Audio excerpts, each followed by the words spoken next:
बिस्मिल्लाहिर्रहमानिर्रहीम। अस्सलाम वालेकुम नाज़रीन। वैसे तो अल्लाह ताला ने बेशुमार फल पैदा किए हैं, लेकिन जिस फल के मुतालिक आज हम आपको बताने जा रहे हैं वो शहतूत है। शहतूत को कुदरत का अनमोल तोहफा भी समझा जाता है।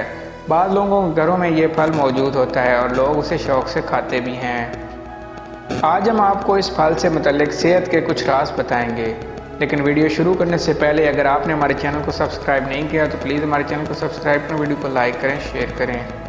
चलिए शुरू करते हैं। शहतूत या तूत एक चीज़ के दो नाम हैं। पाको हिंद में शहतूत बड़ी खतरत से पाए जाते हैं।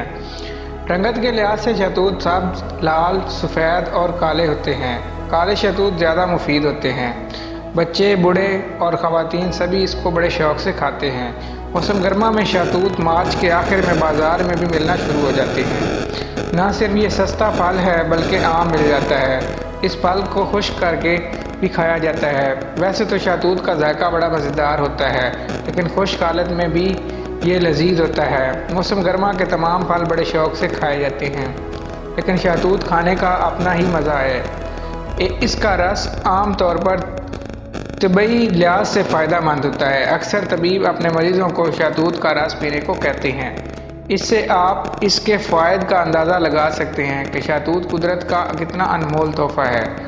जो शख्स रोज़ाना इसका इस्तेमाल करता है वो कब्ज़ जैसे मर्ज़ से महफूज रहता है। शहतूत इंसान के मुदाफ़ाती निज़ाम को मजबूत करता है। शहतूत 2 घंटों में हज़म भी हो जाता है। शहतूत का शरबत अगर गर्मी के मौसम में इस्तेमाल किया जाए तो इससे गर्मी की शिद्दत कम महसूस होती है। शहतूत में vitamin A, B, C, D और ई पाए जाते हैं। इसके अलावा इसमें कैल्शियम, पोटाशियम, फौलाद, थायामीन, हायर डॉक्सन और फाइबर बड़ी मिकदार में पाया जाता है। इसमें एंटीऑक्सीडेंट के अज्जा की मौजूदगी की वजह से कैंसर जैसे मुज़ी मर्ज से बचा जा सकता है। शहतूत खाने से हमें क्या क्या फ़वाइद हो सकते हैं ये जानने की कोशिश करते हैं। शहतूत चिड़चिड़ापन, गुस्सा और घबराहट से महफूज रखता है। सुकून पहुँचाता है, खून का सबब बनता है। जिगर और तिली के लिए नहायत मुफीद चीज़ है।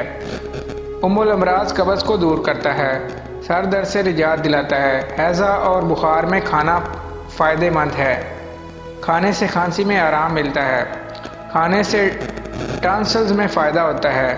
खाने से इंसान मैदे की तेज़ाबियत से बचा रहता है। खाने से दिल की धड़कन नॉर्मल रहती है। खाने से ब्लड प्रेशर कंट्रोल में रहता है। फेफड़ों की ताकत देता है। काला शहतूत दिमागी कमज़ोरी को दूर करता है। शहतूत नज़ला और ज़ुकाम में मुफीद होता है। पेशाब की जलन में इस्तेमाल करना फ़ायदेमंद रहता है। बढ़ती उम्र के असरात को कम करता है। जल्द की खूबसूरती को बढ़ाता है। खाने से रंगत भी निखर जाती है। शरियानों की सख्ती को दूर करता है। अगर आपको हमारी वीडियो अच्छी लगे तो हमारे चैनल को सब्सक्राइब करें, वीडियो को लाइक करें, शेयर करें। Thank you.